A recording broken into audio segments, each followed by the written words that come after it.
Hey guys, Sapphire Dragonfly here, beautiful people.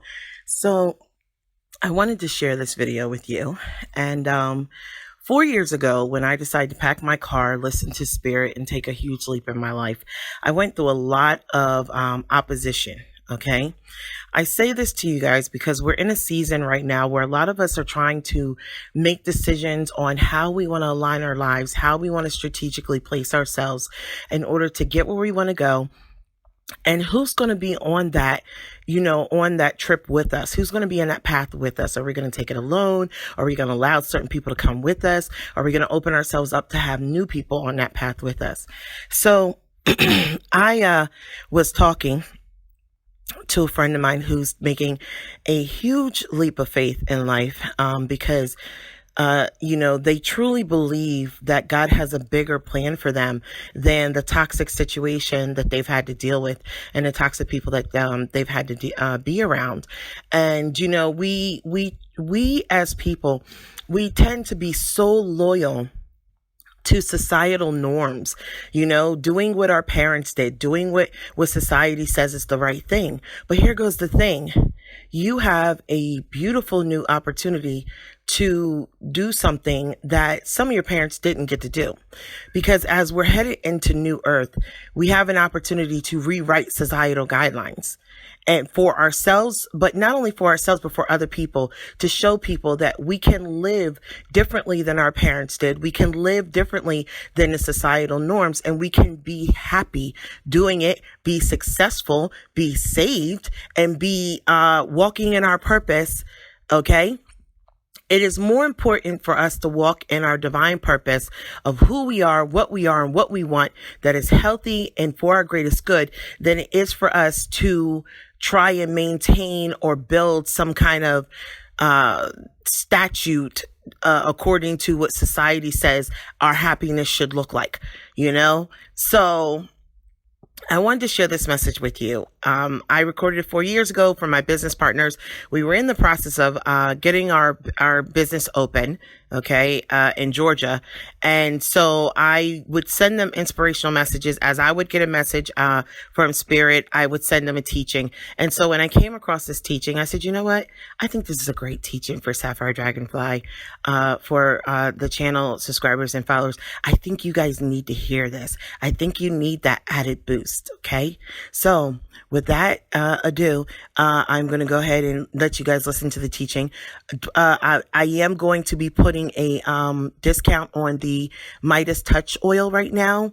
I'm selling off the rest from the last full moon and getting ready to start the next batch for the next full moon. Okay. So they are on sale. All right. And there's a load of other oils that are going to be dropping. The New Love, the Employment, the Almighty Hand, Mano Poderosa oil is going to be dropping. And it is amazing. I couldn't have done a better job myself with developing that oil. I'm so happy. And for any of you who know, that's the Almighty Hand, and it's a candle with the 5 saints on it. So it's pretty amazing. I'm working on angel oils for each archangel to invoke them. So there's a lot of different things that are coming, as well as I'm going to become a vendor. I am a vendor now for Sun's Eye essential oils. So I will be placing those on the website in their own section, and the prices are going to be absolutely amazing, guys. They're going to be cheaper than what you would spend. I know here in Georgia, we spend about $9, or online they're $9 a bottle. I'm going to be having them more reasonable than that. Okay. And these are straight up essential oils. Okay. My favorite brand anyway. So I love you guys, and I hope you enjoy this teaching, and I hope it motivates you and inspires you just as much as it did me 4 years ago. Thank you. Bye. Hey guys. So yesterday we had a really great day, really awesome. We made some progress in the things that we wanted in our place. And, we were all 3 of us are really excited because we're like starting to see this start to manifest, right? So, I have to tell you, what happened to me and what word was given to me in spite of this. So last night I'm sitting in the kitchen at the kitchen table. My sons are behind me. They're joking around and playing around. And my mom calls my phone and she's like, I'm concerned about your kids. I think you need to come home. What are you still doing there? You moved to Pennsylvania a couple of years ago for a man. Now you've moved to Georgia for a man.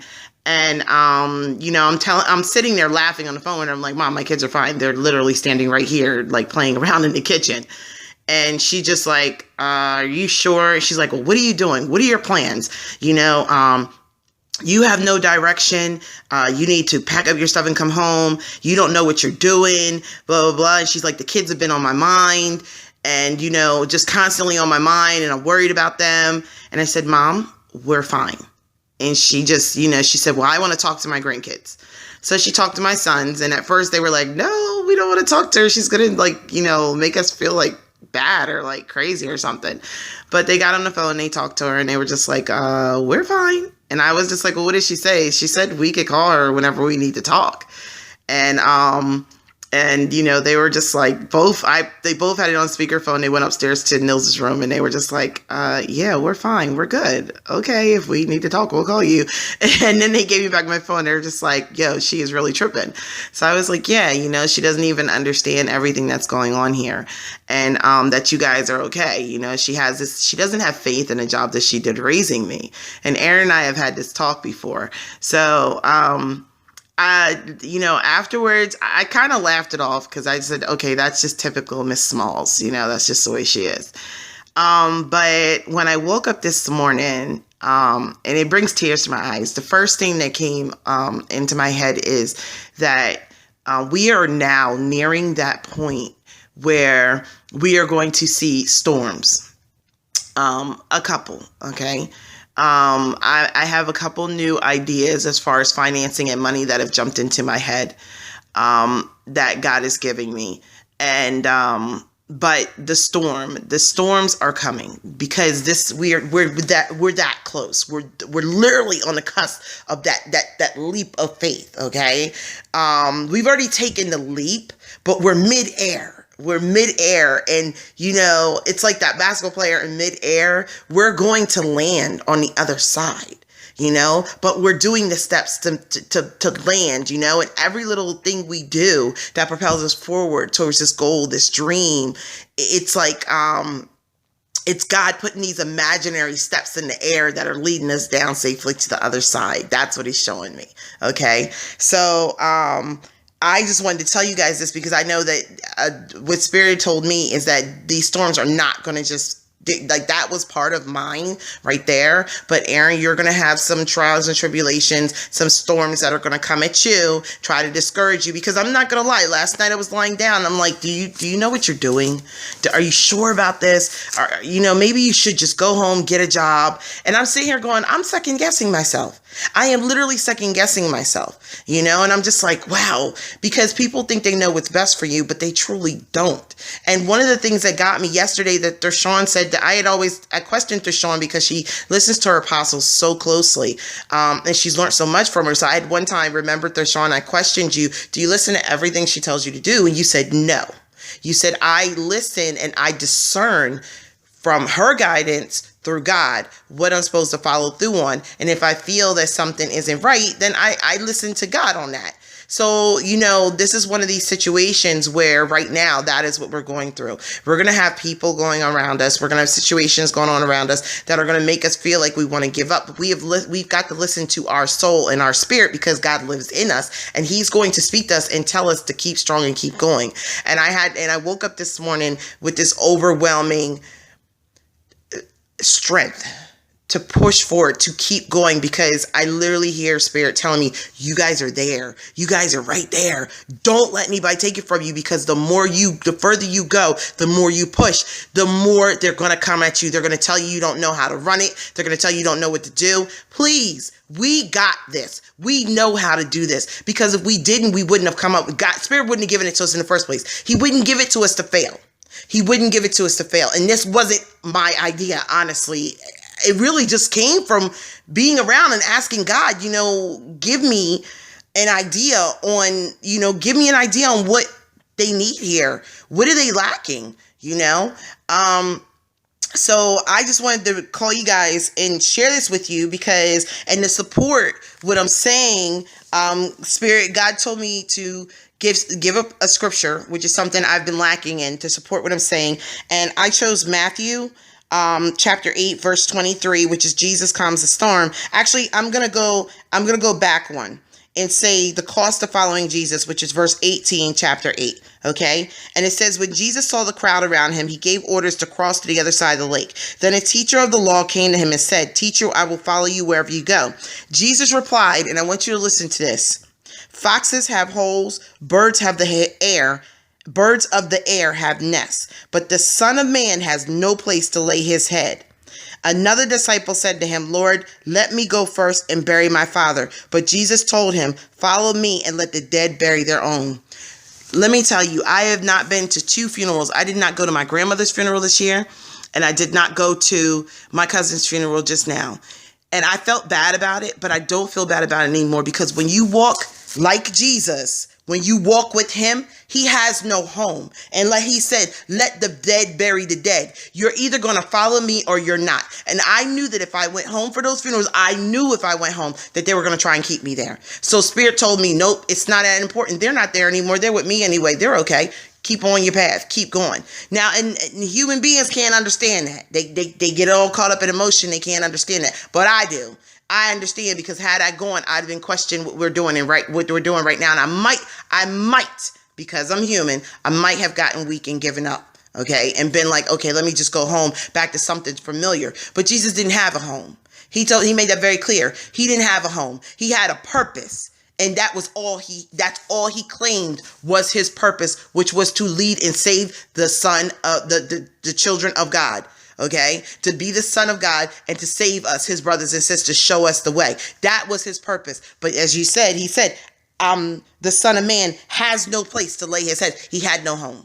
So as much as Aaron, your mom, my mom, they're going to push us, we have no home. Our home is where God takes us. As long as we keep him first in our life, that is where our home is. Whether we're in Florida, North Carolina, DC, Georgia, no matter where this takes us, no matter what we do in life, our home is keeping God in our heart, because our home is with him, not with anybody else. So as much as I love my mother, eventually, if she does not let up, I will be cutting her off or distancing myself from her, because I know these goals and dreams that I have. I know they're real, and I know we're going to attain them. Okay. And from this one goal being achieved, we are all going to attain other goals that we have for ourselves, which is amazing. Amazing. You know? And I wanted to also say, Jesus could have come. Do you think that he didn't know a storm was coming? When he got in the boat, he said, let me tell you right here.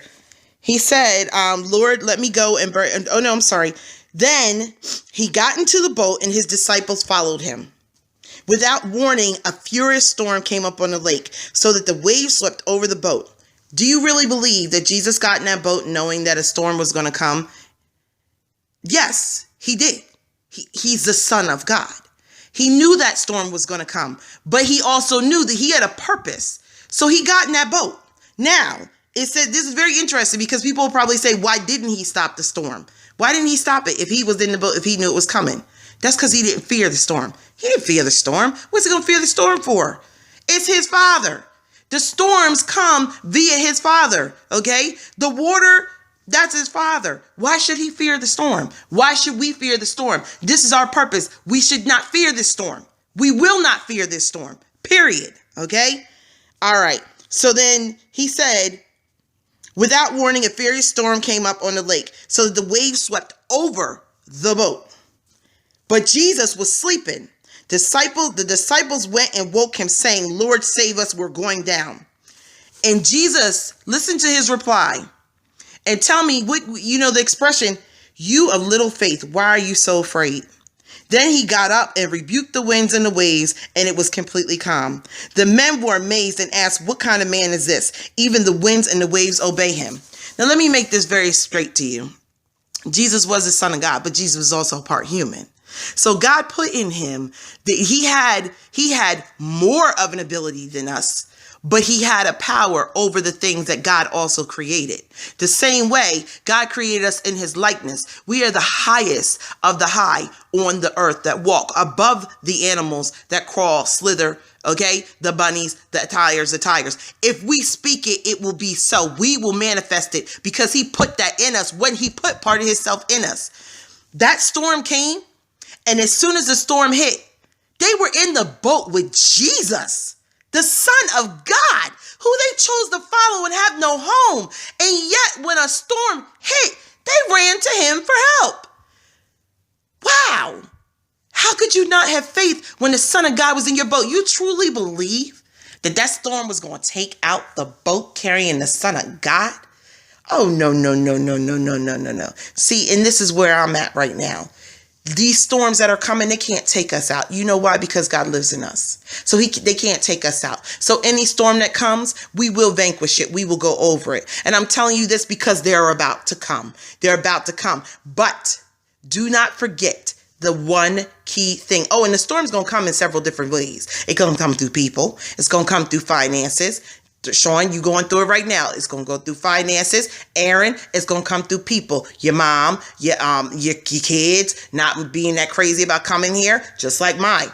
My storm is coming through my kids not wanting to be here, but I'm still not leaving. I'm not going nowhere. My storm is coming through my mom. I'm still not leaving. I'm not going nowhere. I'm going to come out. I'm going to walk outside. I'm going to calm this storm. Like I told my mom, it's okay. I calmed that storm. So you know what? If the devil was trying to kick up through her and have her think about her grandkids, when something was wrong with her grandkids, I took that. I calmed that storm. Devil, you can't kick my mom up and try to take this from me. Okay? So I'm telling you, speak over your storms right now because they are coming. But remember, after the storm, once the seeds are in the ground, the seeds are planted. Each of us have our individual seeds and all three of us have our seeds combined together. The seeds are in the ground. Once the seeds are planted and it rains and it rains and it rains and people think that the fields have been flooded out and they think that there's nothing going to come out of these crops. Nothing's going to come out of it. They start doubting it and they go back in the house and you get a couple dry days with no storms and no occurrences and it's quiet, which means no phone calls, no bothering, no nothing. And you come back out to your field. And your seeds have started to grow. You see the slightest little sprout through that dirt. The dirt the seeds you thought you lost in that storm watered, and that seed is stronger than it ever was before. I say this to you guys, stay strong. Let's keep it moving. I've made more progress this morning. My brain was spinning as soon as I woke up. There's a ton of files and ton of papers in the folder, but I'm letting you know the storm is coming right now. And I think that it came through me first because Spirit wanted me to let you know so you could prepare yourself, you could ground yourself, and we could keep on moving. Okay? And I will speak to you guys later. I love both of you. Amen. In the name of Yahshua HaMashiach, which is in the name of Jesus Christ, the Son of God. Amen.